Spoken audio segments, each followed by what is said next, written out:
Masu sauraro barkanmu da sake saduwa da ku a wannan tasha tamu mai suna kasar Hausa 24. Idan wannan shine zuwanka na farko sai ka daure ka dinna subscribe da kuma alamar kararrawa domin sanar da kai sababbin ayyukanmu da zarar mun ɗora.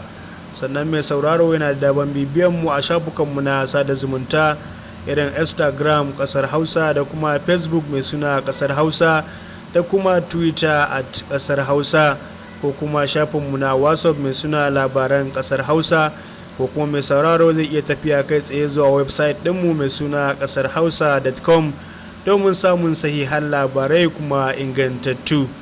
A labaran namu na yau za ku ji cewa shugaban ƙasa Muhammadu Buhari ya koka akan yadda jami'an tsaron ƙasar nan ba sabin umarninsa. Buhari ya zama ba komai ba a karagar mulkin Najeriya. Samsam abin bai daɗi ba ta yadda a matsayinsa na shugaban ƙasa yakan ba da umarni ga jami'an tsaro amma sukan gaza aikata abin da ya umarta a yi.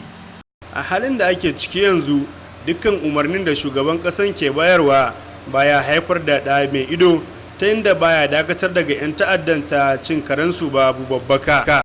Ko da kuwa a ce 'yan ta'addan ba su ji na hare-haren ba, ya kamata a ce jami'an tsaron ƙasan nan sun cimma nasara ko da kashi 50 ce cikin 100.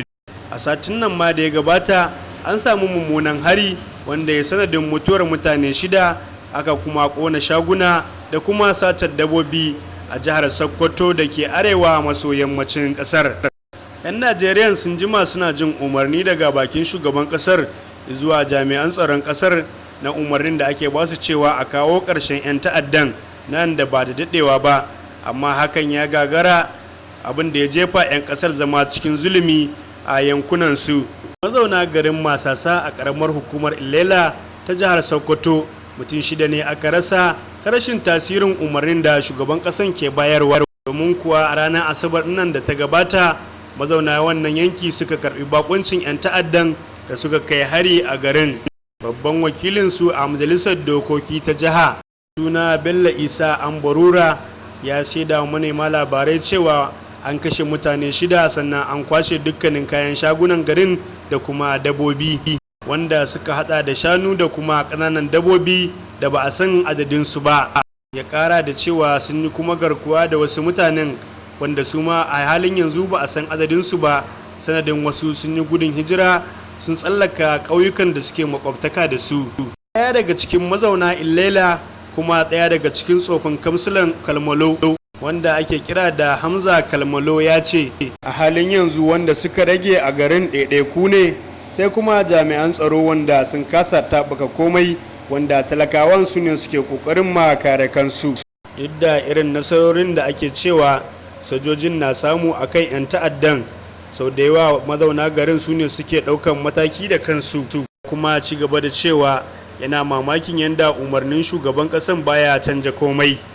Masu hasashe akan al'amuran yau da kullum na ganin akwai wani dalilin da ya sa umarnin shugaban ƙasan baya tasiri ga jami'an tsaron wajen dakile 'yan ta'addan daga sabon hare-hare. Zantawarsa da kafar yada labarai, Profesa Bello Bada na jami'ar Usman Danfodiyo ya ce gidan yarin da 'yan ta'addan suka fasa suka kuma kwashe mutanensu babu wani wanda aka hukunta akan lamarin.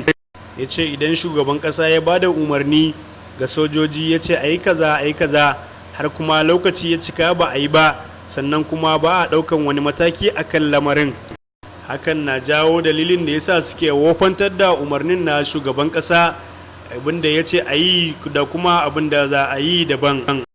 Amma an yi ƙoƙarin aji ta bakin jami'an tsaro ta kan wannan lamari, hadda ma wannan hari da aka kai na Ilela, amma abin ya ci tura. To sai dai mu ce Allah ya kyauta, Allah kawo mana zama lafiya a arewacin Najeriya da ma Najeriya baki daya. Duka kuma da haka muka kawo ƙarshen rahoton namu na yanzu, sai an jima za ku ji mu ɗauke da wani rahoton na daban.